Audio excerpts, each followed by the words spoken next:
Hello and welcome to L&G's Just Covered podcast, where we talk to advisors and key stakeholders about their views, opinions in the intermediary space. My name's Wayne. And I'm Hazel, and today we are joined by a very special guest. We've got Andrew, who's been not only known for the Traitors, but the huge amount of work that he is doing in the wellbeing space as well.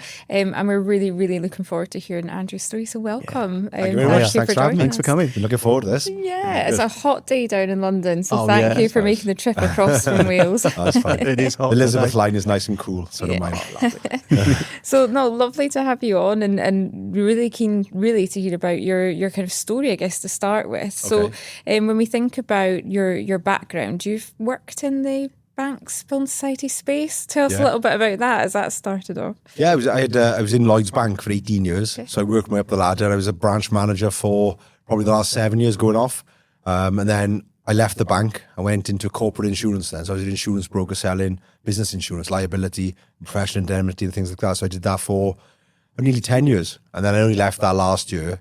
Obviously, when my life took a change, it was crazy, so I left the insurance world, but I thoroughly enjoyed it. I had a great career in both jobs, really, so I really enjoyed it. Yeah, no, good. And whilst you were obviously going through that time at the insurance brokerage, you had quite a change in your own personal circumstances as well, didn't you? I did, yeah. So I was invited to apply for a TV program called The Traitors, the BBC One smash it program. The country love it. And so the reason I went on that show was to get a profile on the platform I got now to help people with their mental health and ultimately reduce the rates of suicide, which are disgusting. You know, there are 86 men a week, 86 men a week in the UK alone commit suicide. And by the end of the year, that's going to be 100, they said. So it's shocking. So I want to use my own story, my own journey, my background, my upbringing to help people, inspire people and give them hope and say you can turn your life around. You can do great things, even after suffering adversity, being told you can't do something, you can change. So it had the effect I wanted. I didn't go on the show for any other reason. I don't care about being recognised. I don't care about that sort of thing. I'm a humble, down-to-earth guy. I know where I come from. So I'll never change the person I am. I just want to help and use my platform to help people. And there's just so much about, because we've caught up previously, obviously, with regards to it, so many different facets to the way you were brought up, some of the pressures you've had, some of the trials and tribulations that people will still have now. And it's just amazing that you're out there running through that and articulating the way you were feeling at that time and where you've got to now. So it's probably worth us sort of elaborating a little bit on that, and please be as detailed as you have with us in the catch-up calls with regards to it, because it really is captivating, I must admit. Yeah, I think it's really important for the listeners or the watchers to hear my background, my story, where I've come from to where I am now. Yeah. It's been a massive transformation, and I think it's really important. I'm open and honest. I'm a real passionate guy, and I want people to see warts and all. There's too much fluff and unicorns and rainbows out there at the moment, especially on social media, but life is not like that. That's nonsense to me. I want to be the real person out there who says, look, I did a video this morning on social media. It's a great engagement. I had a bad week last week. I was crying every day. I was in a really bad way. So I talk about well-being and mental health and everything and looking after yourself. You can't pour from the empty cup, all these different analogies. But last week I didn't look after myself at all. So I was really down. My bucket was empty. So on the weekend, I switched off. I did a bucket refilling last weekend, did saunas but I'm a real human being. I got feelings and emotions, the same as every single person. I'm not a robot. And the thing is, people are watching people on social media, especially people in the well-being space, and thinking their lives are perfect. I said, they got their stuff going on exactly the same as every single person. Just don't post about it. Do you know what I mean? And you see these guys, the 6-pack sat in their yacht in Dubai. I get up at 4 o'clock every day. I have an ice bath. I do meditation for an hour, yoga for an hour, go to the gym for an hour, read a book. All before 9 o'clock. Really? Do you really? And you're trying to compare with that person. I spoke to a woman the other day about it, and she was really down, I suppose. She was looking at this fitness woman influencer woman who doing the same as that. But I said, you've got 2 screaming kids in the house. One has been up all night with toothache. One has got to get ready for school. You've got a full-time day job. You can't copy them. Stop comparing yourselves to other people. Yeah. There's one thing saying it and doing it, I suppose, like you're saying, isn't it? Yeah, and that's that comparison's the thief of joy, isn't it? Yeah, so bad, So tell us that, thinking about your background and your upbringing, if we start right back to where life started for you, and tell us a bit about that. Yeah, so I was born obviously in 1978, a long time ago. And I was born into a traditional British family, or Welsh family especially. Mother and father married 61 years this year. Wow. My dad's 81, my mother's 79. And the way they showed their love to me was a roof over my head, clothes on my back, and food on the table. We now know it's called emotional trauma. I don't like to say the word trauma because that makes it sound like something bad happened. Nothing bad happened.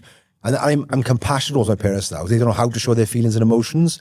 My grandparents could just win a World War II, for example. So that's the way they showed their love to us. My grandparents were worse than my parents for showing their feelings and emotions, I suppose. So I was brought up, I got 3 brothers, 2 older brothers. My one brother's 9 years older than me, one's 7 years older than me, one's 7 years younger than me. So 4 big, strong rugby boys, doormen, security, gym people. So I played rugby from the age of 5.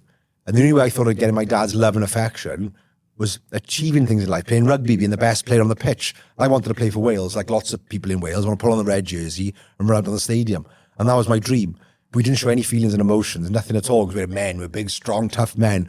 Men don't have feelings and emotions. And from a young age, lots of boys are taught to suppress their feelings and emotions. But don't cry, don't be a baby, man up, girls cry. And you're told these things from a young age. So you don't really show your feelings and emotions. And I was brought up, my parents are great people, just their generation they come from. Like for example, I paint a picture. They've never driven a car, my parents, none of them can drive. They've never been on an aeroplane.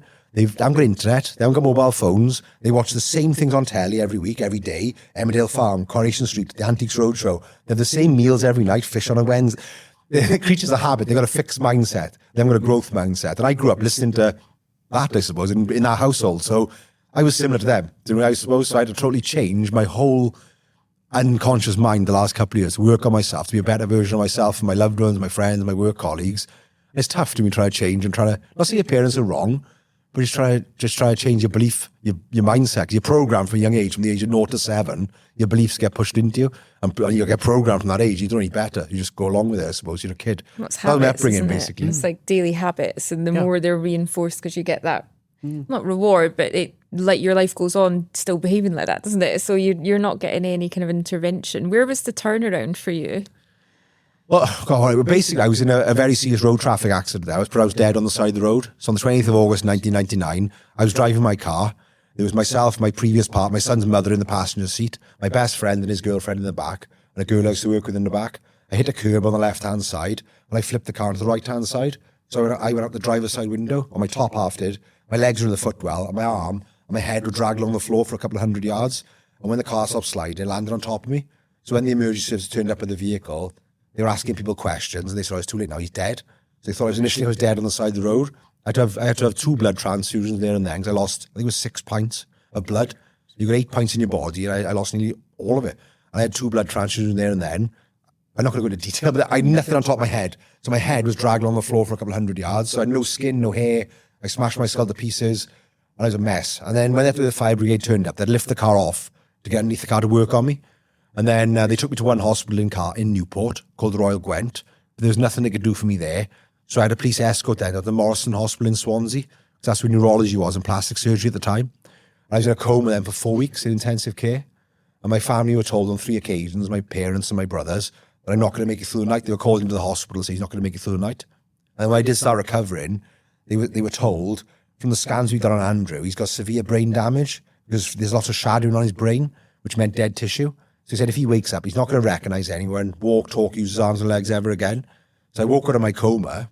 I didn't know where I was or what happened. My mother had to explain. My mother was standing on my bed crying, and I had to explain what happened.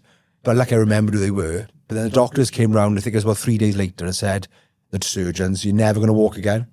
So then they told me that. And my first response was, I guarantee I'll walk out of this hospital. I learned to walk. It took me, I think it was 2 weeks to learn to walk again. So I proved the doctors wrong. So my mother says, embarrassing.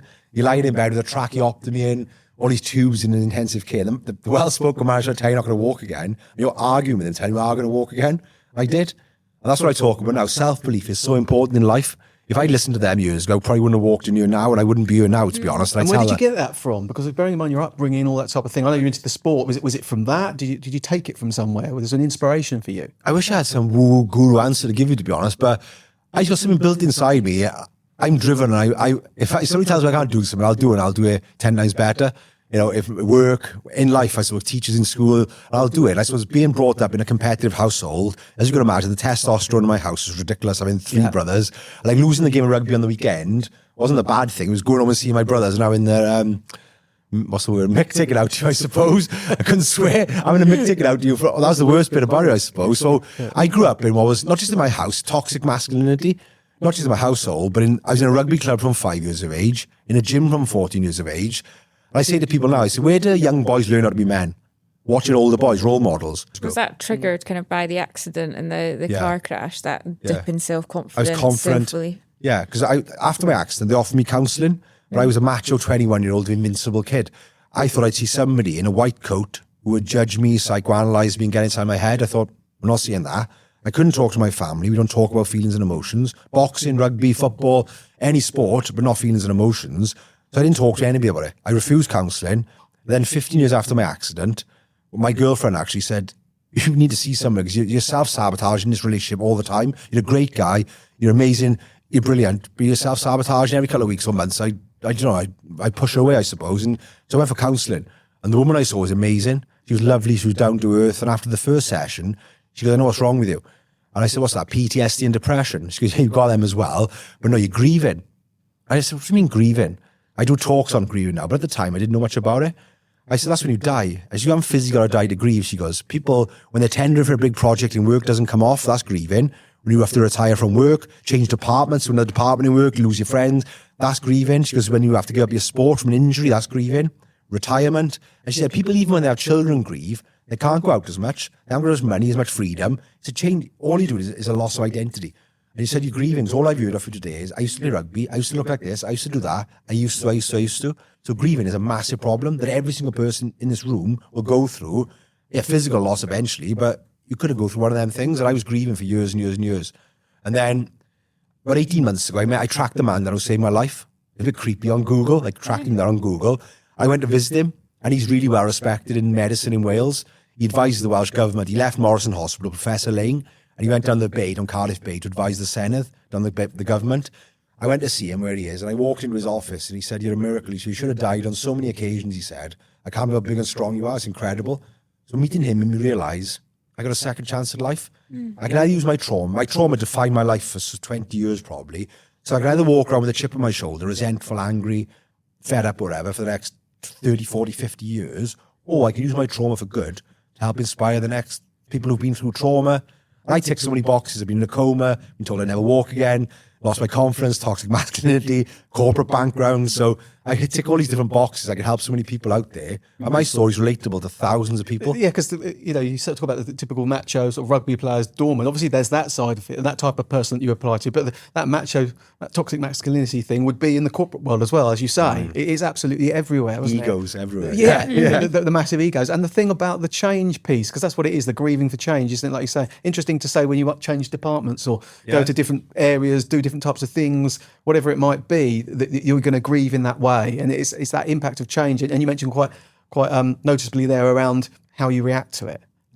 So in terms of, say, for example, you probably know still the similar types of people, doormen, security guards, that type of thing. How have you helped those types of people? Have they been warm to this, receptive to what you've been going through now, and how you've been helping people and articulating it? Yeah, my story's relatable. I don't want to be like, say, unicorn. I want to be a relatable person to thousands, if not millions of people in this country. Not just men, women as well. I got lots of women speaking to me. They can experience grieving. All the grieving is the emotional reaction to the loss of any kind. That's the definition of it. Any kind of emotional reaction. So I relate to lots of women reach out to me who've got, like, perhaps their dads, the children's father's not around, and they got young boys they want to help, and that's why I speak to a lot of children. I coach kids in rugby for years and years and years as well.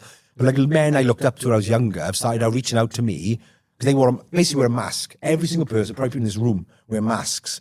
I wore a mask for 20 odd years of my life because you're brought up into this world and you get conditioned then by your parents. Sometimes they'll program you or condition you with their values, which are outdated or even totally incorrect. And then you're programmed from a young age. Then you go to school, you get conditioned some more by the teachers. You have to go to university. All successful people go to university. You think, well, I don't want to go to university, but if I want to be successful in life, I have to go to university. So you end up going to university and to study something, which is a total waste of time, 20 grand in debt sometimes, or you've got to find a job with the biggest salary possible because we're led to believe from a young age more money means more happiness. And you get to the top of this mountain, you work your way up the ladder, you look back and you look in the mirror one day thinking, who's this person like? You're down here and you've got 20 levels above of hurt, social acceptance, other people's expectations, armor, coats of armor you wear. People call it a midlife crisis. It's not, it's an awakening. You actually realise who the true person is you are. And that happened to me a couple of years ago. I got to the top of the ladder, houses, cars, I wasn't happy. I was just look at myself in the mirror thinking, if I was a man looking at my life, I'd want one. I had a nice house, good body, nice car, good job, 6-figure salary. But I was empty because I was living everybody else's expectations, not my own. Yeah, it's that mask piece, isn't it? And I suppose, Hazel, with regards to, applies for obviously males and females, especially in the workplace when you first come in, trying to move up, aren't you? You're trying to be what you think people want you to be. But obviously nowadays, obviously they talk about you being your true self. But we've all been through that, haven't we? Where we've put that mask on. Yeah, I think so. And I think the thing that I'm probably reflecting here, listening to some of that, is what I'm finding interesting when we're talking about the grieving piece is quite often all of those moments that we've just spoken about, maybe having your first baby and thinking that your previous life's lost. That's what I'm probably about to go through. And then you've got, career change, team changes, etc. They're all things that tend to be celebrated. So it's quite a contrast then to think, actually, whilst the world around you is celebrating you for these things, so probably for yourself, and correct me if I'm wrong, people are like, oh, that's great, you got better, you got through it, look, you're walking out of hospital. But then that probably makes you quite a contrast, actually, internally. You were grieving what you'd left behind the day before you stepped in that car. Yeah, amazing, because I love the NHS. I know they got a bad rap, but the people on the ground work so hard. I've seen firsthand the effort, the work they put in back-to-back shifts. They just flat out. It's people above making bad decisions that ruin it. But the people on the ground, so they've saved my life on numerous occasions. So I'll never hear a bad word about the NHS. I'll fight their corner. I look, they're brilliant. They have got their issues, but they patch you up in hospital and send you home. They don't really prepare you for what's to come. I'm like, great. I'm alive and all that then, but I lost my identity. I lost this. I hated myself in the mirror. I could have had counselling perhaps, but this is 25 years ago, so there was a massive stigma around me then. And from the background I had, if you see a counsellor, you were told you were nuts. So you think you're sitting in a corner rocking back and forth crying when you go to see a counsellor. I said, America do it all the time. They see a therapist or counsellor. It's normal over there, but in this country, there's still a stigma around it. I've seen a counsellor. Oh, what's wrong then?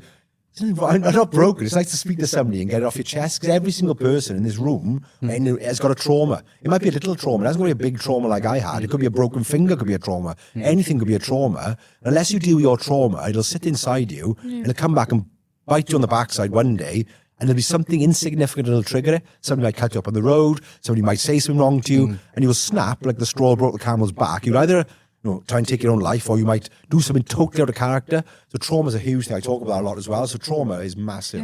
And they don't prepare you for that in hospital. Huge. It's an interesting one, because I can remember, it is making me reflect on times in my own life. I can remember my mum went through stage 3 breast cancer. She'd actually been told, you're probably not going to live. You've got X amount of time. She was kind of similar to you. It was like, I'm not getting defeated by this. And that we're 10 years on from that now. And, she's absolutely fine, touch wood, and it's been amazing. But it was quite an interesting experience when she got told that she had the all clear. She actually took a massive dip. So I'm just reflecting now, she probably thought, oh, I'd sort of old life back, and that doesn't happen. So it is interesting, as a provider, we look at insurances, don't we, to help people with these things. But you're right, it's that counselling and wellbeing piece that people probably don't think about, because they just think about that physical And it's day to day, like you say, in America, and it's interesting. Do you think the rise of the life coach might ease us into for us being a bit more like America, like you say, because there's that stigma still for the counsellor piece? Yeah, hopefully. I think it's important to talk to people. And I've got a really good support network around me, luckily. But it's funny. I changed my circle, and you're the average of the 5 people you spend the most time with, they say. So I try and surround myself with better people, I suppose, or better quality people go in the same direction as me, same beliefs, and they want to work on themselves and grow. And like in life, you've got batteries, you've got hoovers. The batteries pick up and charge you, you feel great leaving them. The hoovers just suck the life out of you. And I've got some of my family, unfortunately, but you can't change your family. But I can change my friendship circle and the people I sit by and work. So if you sit by people in the office that are a bit draining, move where you sit. But yeah, so in life, I try and surround myself with better people. So talking is so important. Like I got thousands of friends, but on one hand, I probably got people I can ring any time of the day, 24 hours a day. They won't judge me. They won't treat me any differently. They won't try and fix me. They just sit in the trenches with me and listen. And that's all people want who are struggling with their mental health, some not all. There are severe cases out there, but I'm a massive believer in prevention is better than cure. And I think if you were encouraged to open up and talk, or created a safe space for them people, how many suicides could we have reduced, or lives could we have saved if they had a space to talk and open up? Because a lot of the time, when I was struggling, for example, if I'd known somebody who'd been there to talk to anytime, it'd been so powerful. And I didn't want fixing. I just want somebody to sit with me and listen to me. So I don't want to see a counsellor or a therapist or a psychologist. It's a bit intimidating, sat across a desk from someone. All I wanted is somebody to walk by side, have a chat to, and open up to. And a lot of the time I was speaking to so many people over the last year, and I said, they contacted me, can I talk to you? I said, I'm not a qualified counsellor. I don't care. I want to speak to somebody who's been through something, who's come out the other side, who understands what I'm going through. So I think there's a huge gap in the market. Yeah, people who've got lived experience, I think it's really important. Somebody who's got a lived experience, who's been down, and I had some dark days. Some days I lie in bed crying, looking up at the ceiling, wish I wasn't here anymore, wish I was a hindrance to my family, I caused so much stress to them, wish I was dead.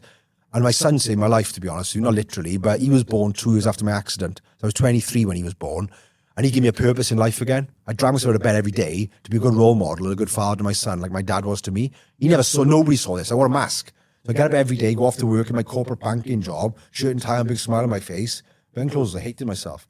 I said to people now, just be nice. You don't know what's going on in people's lives. I said, it's the people with the nicest houses, the fanciest bodies, or they're the ones struggling the most sometimes. And the people in the big businesses at the top, it's lonely at the top sometimes. And they can't really talk to their staff, and they don't talk to anybody about it. And that's why a lot of them must really struggle with their mental health. So to be kind to someone. And it's relatable, isn't it? Yeah. Plenty of people to get out in the morning to be role models for their kids. That's what they want to do. They want to set the right example for them. But you don't know what's going on behind it. And like you say, being kind to yourself and being honest with yourself and trying to actually be serious and actually apply something to yourself. Be kind if you know what I mean. Being vulnerable is a massive vulnerability there. And I think in this country we think we've got an equation: vulnerability equals weakness. But it's not. Vulnerability is strong and brave and courageous. Like there's 4 scenarios of people I've spoken to over the last couple of years. Like I read a man helping his 42-year-old wife filling her last will and testament, actually been diagnosed with stage 4 breast cancer. A lady being pregnant after having 4 miscarriages. A 56-year-old woman set up her own business, having worked all her life. And a man knocking his best friend's door to tell him his only son has been killed in a car crash. So the 4 emotions, all them people said, the first emotion they all said they felt was vulnerable. I say, do you think they're weak? I don't. I think they're really brave and courageous. So this whole thing about opening up and talking, and I talk in companies as well, like being vulnerable as a leader is so powerful. It humanizes you, and it creates a better culture in your workplace. And like, you've got to wear different hats as a boss, as a manager, leader. Being human doesn't mean you're walking around crying or telling everybody you're not very good at your job. It just means you can humanize yourself and say to your staff, you have failed in the past, but this is how you corrected it. It just shows how you is human. Because you see these people sat, the CEOs, the MDs, and you think, oh, they're God. They never get anything. They know everything. They don't. Like, and if you're a leader, I say to my staff in the bank, I don't know everything. I said, I work as a team. Take my title off me. All the title does is give you different roles and responsibilities in your company. I'm more valuable to the company than you. You're just as important as me. So I created a good culture in my team, an open, honest culture in my team. So they came to me with issues, with ideas, whereas a lot of leaders out there still are leading with fear and shaming people. I had league tables in the bank, for example. You're bottom of this league table. You don't get the best of your staff, shaming them, I said. They leave the company, I said. Don't do that. Create a better culture and environment and humanizing things. So that's what I try and do now when I go to businesses and speak to these leaders. I say, lead with vulnerability. And they don't even know what that means, a lot of them don't. They think it's a weak thing. Yeah, it's creating that connection, isn't it? It's just relationships. If you share a bit of yourself, the more you share, the more people are going to be sharing back. And therefore you have that connection. They're more likely to build the trust, isn't it, from there. And then, if you like, I'm for a wall for you, for want of a better way of describing it, getting that real connection. I think like Steve Jobs said, he recruits people who know more than him. Steve Jobs, one of these successful people, I think he said he recruits people. Similar as well, doesn't he? They know more than him, he said. He's just got to manage them all and like doing all that. But he gets all these other people to work around him. And I said, that's what's good in a business too. Some people employ really talented people in a business and then coach it out to him, or don't let him or her share their talent. They're thinking, what's the point of recruiting them now? You're like all robots. I said, you bring in the good talent and good people who have good ideas, good experience. Let them flourish. Let them grow. Don't try and keep them small. Let them do. I think some people feel threatened by people who are got more ability and more experience, more talented. I think there's a tendency when you go up, and we talked about it in the previous one we filmed, in that where when you get to as you go up and up and up, you think you should know everything, you have to do everything or whatever, and people do struggle with that that change, don't they? But you don't. You have to be able to sort of pull yourself back, but at the same time, be approachable, be vulnerable, like you say, and agreeable with that. Because it is difficult, isn't it? I think once you start not doing that, you do think, oh, am I worthy? It does go through your mind, doesn't it? Fear of failure. Failure is a massive problem. That's one of the things I sort of said earlier on, maybe. I was so scared of failing growing up that I would never step in my comfort zone. I'd only do anything. I'd only do things I knew I was going to win or be good at. Because I thought failing was a bad thing. I did a big talk on this last night to 500 people actually in Cardiff. And I said, as leaders, as parents, as teachers, we've got to teach our children failure's not a bad thing. It's how you handle our failures. It counts. I said, you've got to give up. But I thought you could sit back and think, right, why didn't I achieve it? Put things in place to achieve it the second time, the third time, the fourth time. Doesn't matter when you achieve it.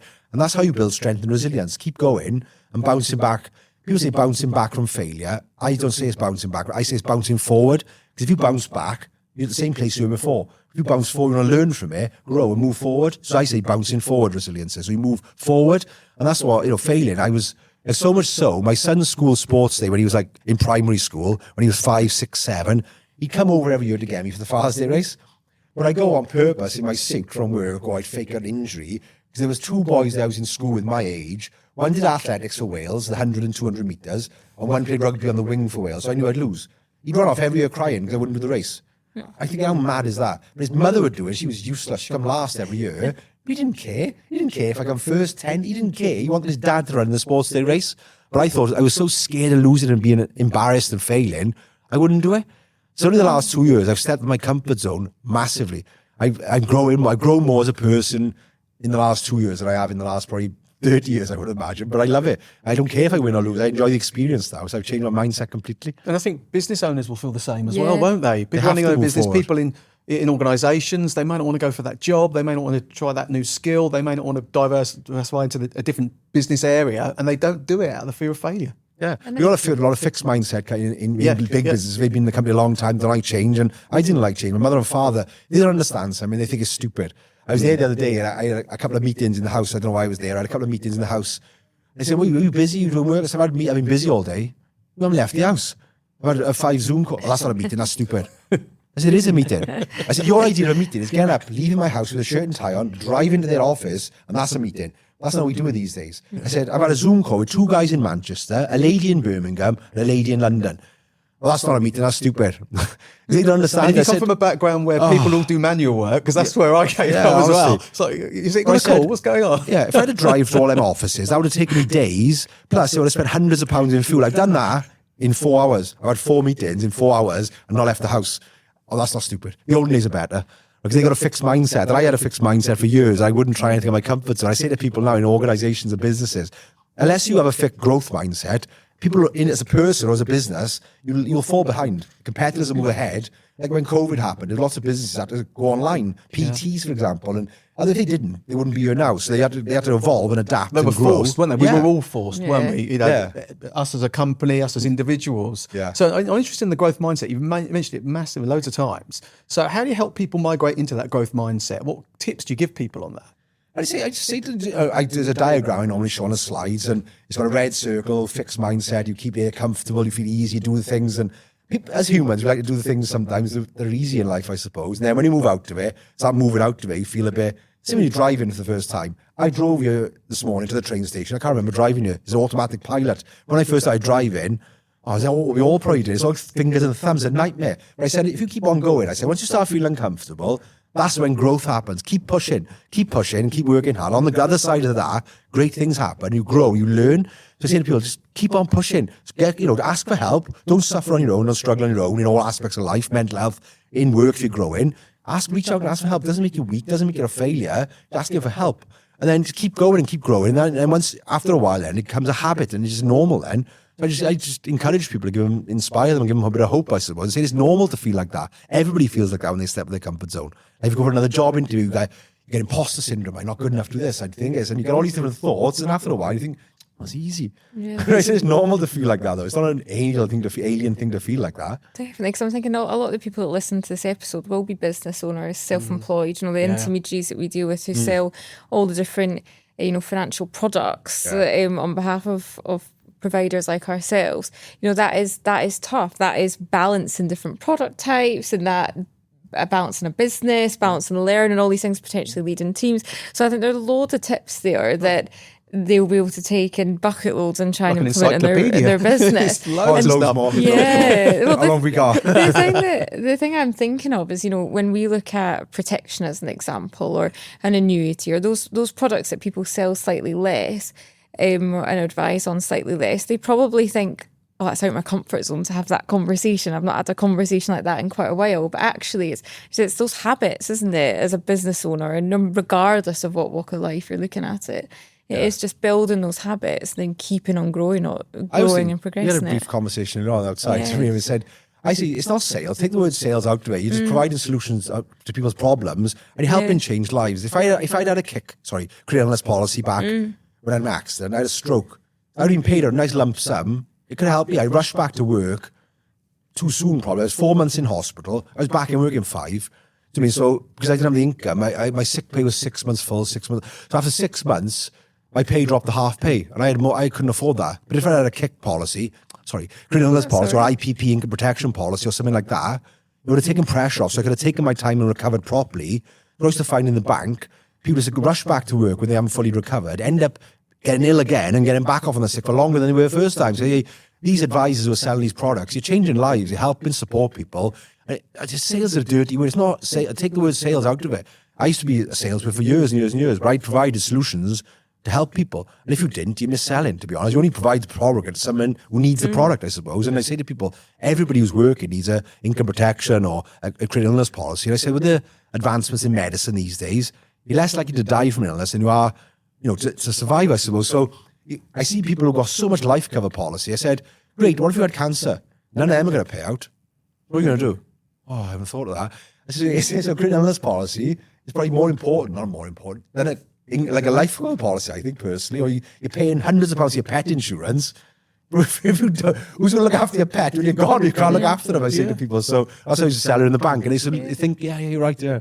I think even in your story, the fact you've just shared there, you had a stroke during that, and that was on the back of a car accident. I think that's, you wouldn't even think that could potentially happen, and just from stepping in your car at 21 years old. That's I went to bed on the 27th of August thinking everything's fine. Next day, I didn't wake up for 4 months. The great sleep, but I didn't know what was going to happen. I didn't know. I didn't plan for that to happen. And people, nobody plans an illness. And I think it's 1 in 2. Getting a cancer stuff grim, but 1 in 2. It was 1 in 4 a couple of years ago. I remember when I was in the bank working. And now it's 1 in 2. Yeah, not just cancer. There's so many illnesses out there. And a critical illness policy covers a list of different illnesses, I suppose, and it could help you take so much pressure off you and also your family. It could break relationships up. You haven't got your financial worries and stress cause a huge weight on a family, your kids especially as well. But that could take so much freedom off you, I suppose, so much worry and stress off you. And it just shows the importance of the advisor, doesn't it? And a lot of products that are out there now, not just Legal & General, other providers as well, where attached to them we have these services, these wellbeing services where people can access counselling and stuff like that. Yeah. So from what you're saying and the need that's out there at the moment, customers being aware of those types of things is really, really important. Yeah, because even our claim stats, they came out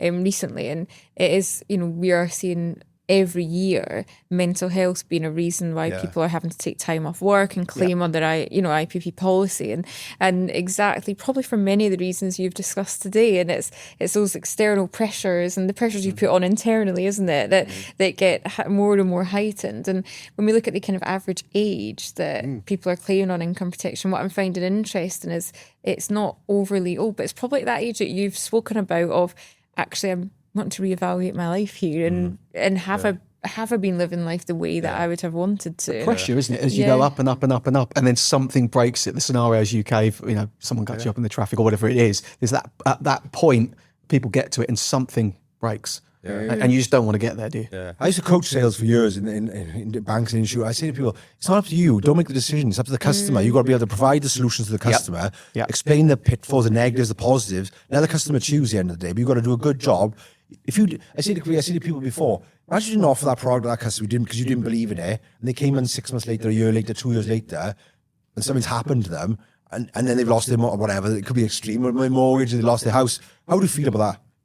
Oh, exactly. So don't make that choice for the customer. Give the customer the choice, the decision. Explain the benefits to them, and let the customer choose. And I can sleep at night. When I was in the bank, I could sleep every single night. I've never missold a product in my life. I've always sold to customer needs.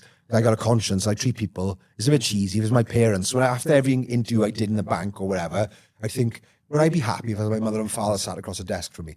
Would I be happy with that? And how could I do things better, differently next time? I always try and learn and grow all the time. When I was in the bank, and that's why I was successful at sales. But I say to people now, don't make the decision for the customer, because you never know. They'll come back and bite you on the backside one day. If you haven't done that product or even explained the product to the customer and something happens, they'll come back in and they'll see you and say, why didn't you tell me about that product? And that could have helped me massively. Oh, I didn't think it was right. And that fits in so much, doesn't it, with the regulator is nowadays in terms of making sure that customers understand things using simple language and they go in there with their eyes wide open. Yeah. So, it fits with that totally. It does.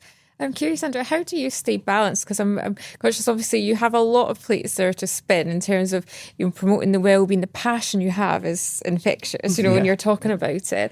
Then obviously you've probably got a lot more attention since being on the Traitors as well, and all the, social media aspect. How do you, throughout all of that kind of peaks and troughs, kind of stay and maintain that well-being for yourself? Have you watched my social media this morning? I haven't. No, I've been I did a busy video filming with this morning. podcasts. I did a video with this morning. Oh, I've teed you up then. I'm real. Honestly, I'm a real person. I want to be the real person. I did a video I was a mess last week. So I slept, all these analogies out there. You can't pour from an empty cup and your bucket and all that sort of thing. Last week, it was just crazy. I burst into tears of no reason at all last week. I was so busy. I was in a school on Tuesday for children who'd been expelled from mainstream school, working with them, toxic masculinity. Their ages are between 8 and 16. They didn't ask for any of that. And they're brought into this world. When you're a child, you're the most truest, authentic version of yourself. And then you become a product of your environment in life, I suppose. There's nobody born with self-esteem issues, confidence issues, racism. We're all just born equal. There's no difference, do we? But then through different programming, conditioning, we just end up a different way then. So I was in a school all day Tuesday and I was like drained. I got home, I cried because I felt I wasn't adding any value to their lives. Really, it was hard. It was a tough day. Wednesday, I met the King then in London. I went to see Buckingham Palace on Wednesday. So it was a long day in London and get home till late. Thursday, I had to get up in the morning, drive 5.5 hours then up to the Lake District to a VE Day celebration. Drive back 5.5 hours on the Friday. So I was just burnt out. So I didn't fill my bucket at all last week. So the things that make me happy, get out in nature, going for walks, spending time with loved ones, going to the gym, eating healthy, prepping my food, all went out the window for a couple of weeks. I put a video on the day. I said, I'm a human being, but I'm not perfect. So people look at my social media, your life is good, you're meeting the King, blah, blah, blah. Yeah, but that's not real. I said, yeah, it's real. I'm not being ungrateful, I said, but I'm a real person. I let my things slip. I'm not perfect. I'm not a robot. I got feelings and emotions, the same as every single other person. But I'm just more self-aware now than I was a couple of years ago. That's the real difference to me now than me, say, 3 or 4 years ago. I know my triggers. I know when I'm slipping, and I can put things in place quite quickly to stop me spiraling. Whereas years ago, I'd be down for days, if not weeks and weeks and weeks in a bad, dark place. But now I say that's the only difference between me now and years ago. I got coping mechanisms I can implement quite quickly. So if I know I'm getting irritable, you're the most important person in the world. You're the most important person. Anybody, you are everybody. I'm the most important, not my son, not my mother and father. I am. And if I'm not right, how can I help anybody else? So you've got to look after yourself. It's not selfish to say no, whereas I want to help everyone. I got a big heart and I want to change the world, but I got to look after myself better. So I'm not perfect at doing it. I'm better, but I slip down again as well. But I just turn my phone off, get off social media, go for a walk in nature, climb a mountain, go to the gym, then just chill out. Sauna. I had an amazing weekend last weekend. A couple of saunas, walks, gym, just relaxing. And you're sharing it though. That's the huge thing about it. It's so important that you're sharing that so people can see both sides. So you've got all the great things that you were doing last week that appear really, really great, but you're sharing what's behind the scenes, the effect it had on you, and then presumably you're then sharing how you're keeping yourself in check and the sorts of things that you're doing to fill that bucket. It takes discipline, doesn't it? Yeah. Because it's so easy to just keep going with that busyness. Yeah. But we spoke about it in the episode with Matt that we filmed earlier today as well, and he was talking about you actually do have to be quite disciplined to sometimes when you're feeling low. You have to just force yourself to go for that run, force yourself to eat healthy again. And one thing I'll say is to go from seeing the King last week and then with us at LNG, I don't know which is more prestigious for you, Andrew, but this is more benefit. Not just saying it, this fills my cup more than meeting the King. I'm not ungrateful. I'm not a material person. I've been a bodyguard in London, looked after lots of famous people. I think people are just people at the end of the day. They're just good at their jobs. I think I'm good at my job, but I don't. Do you get autographs of Johnny Depp? No, just a person at the end of the day. At the end, I respect him for who he is, and he's good-looking people. But there's people, and I think the King is just a person at the end of the day. He's no better than me as a person. Well, he probably also has days where you'll be higher. As you said, we're all human, aren't we? If I had the choice, like if somebody said to me, "Do you want to meet the King again, or do you want to help change a young boy's life?" 100%, every single time I do that. A podcast like this, helping, hopefully people listening to this will take little nuggets away, tips they can implement in their lives to help turn their life around. So this means more to me. The ripple effect this has means more to me than meeting the King. He came on and shook my hand and chatted to me for a couple of minutes, and I'm thinking, it was nice. It was nice to say I've done it. I've ticked the box. It was nice to say I've done it, but that's not going to change lives, is it? And I suppose the recognition of the hard work I'm doing and the things I'm doing, but if I had a choice to do anything, something like this, or talk to somebody again, or speak to somebody, I'd do that every single time. I'd decline the invitation every single time. If it clashed with something important, I wouldn't have done it. Well, I'm not being ungrateful. You're not ungrateful at all. I think what you're doing is hugely admirable, and it's like what you said. You're a human being. You've got a passion and a care for others, and my purpose in life. I found my purpose in life, and like I said, I climbed that ladder, and it wasn't my purpose, wasn't my goal. I felt empty. My heart and my soul feel full now, fuller than I ever have. So I found my purpose in life. I haven't got a house, I haven't got nothing anymore, really. I haven't got a good body anymore, nothing. But I feel better than I ever have in my life because I'm doing what I want to do. I'm chasing my dream and I'm doing what I do, help changing lives, inspire. I had a message of somebody last weekend, a 16-year-old boy. He thought about taking his own life a few times. He decided not to do it because he watched my videos on social media, how I turned my life around and what I've done. And I've come from this big, I walk into the schools, for example, a big, strong bloke, Jim, oh, you're a big man. Yeah, but I cry over Marley and me. Well, you cry? Yeah, it doesn't make me weak. I can still chuck out a nightclub, but I'll give you a cuddle at the same time. So I said, there's nothing wrong with being strong as long as you're emotionally intelligent as well. And how does it feel to just to go back to what that individual that messaged you, 16-year-old boy, and the message that I got goosebumps when you were telling me about that. Must feel amazing that you know the fact of your video has made him change his mind. It does. It does feel amazing, and obviously you can't see the effect I have on most people I touch. I swear I can't see that because it's social media. I'm so accessible at the moment since the Traitors, social media. I don't know what effect I'm having on many people. People do message me now. I do get a lot of messages. There's probably people out there who think, "Oh, I'm not going to message." So I'm probably helping so many people out there, and this is what I do. So all I want to do when I close my eyes on my deathbed, hopefully it'll be a long, long time away. I want to close my eyes and I made a difference to the planet. You're emotional. That's all I want to do is make a difference to the planet. Like, at 21, what I've done in my life, got drunk at the rugby club every weekend. What have I done? I haven't seen any of the world. I haven't done anything.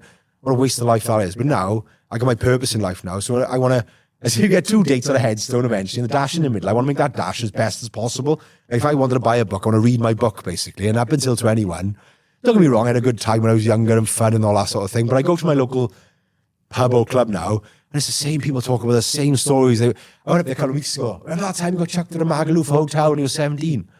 I'm 46. I was funny 30 years ago. I'm a different person. It's not funny anymore. Then people, they're great. If that's what they want in life, that's what makes them happy. That's fine. You can work hard all week, get smashed on the weekend, work hard, repeat every weekend. And I was one of them.